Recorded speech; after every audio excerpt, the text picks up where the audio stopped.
سلف صالحین میں سے ایک شخص اپنے بیٹے کے ساتھ گزر رہا کہ اس کا گزر ایک اہل بدعت میں سے کسی شخص کے پاس سے ہوا۔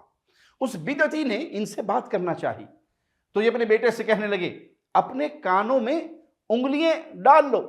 بیٹے نے ایسا ہی کیا۔ بدعتی نے بات شروع کی تو یہ بیٹے سے کہنے لگے کانوں میں انگلیاں ذرا زور سے ڈالو تاکہ اس بدعتی کی کوئی بات تمہارے پردہ سماعت سے نہ ٹکرائے۔ تو یہ وصیت ہے اہل ایمان کے لیے، اہل السنہ کے لیے، اہل الحدیث نوجوانوں کے لیے۔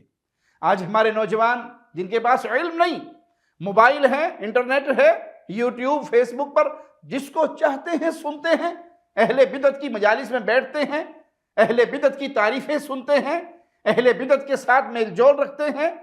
تو انسان کو چاہیے اپنے دامن کو فتنوں سے بچائے، اور اہل بدعت کی مجالس میں بیٹھنا، اہل بدعت کو سننا، اہل بدعت سے دوستی کرنا ایمان کے لیے فتنے کا بہت بڑا دروازہ کھولنے کے مترادف ہے۔ اللہ ہمیں اہل السنہ، اہل الحدیث کے منہج پہ باقی رکھے۔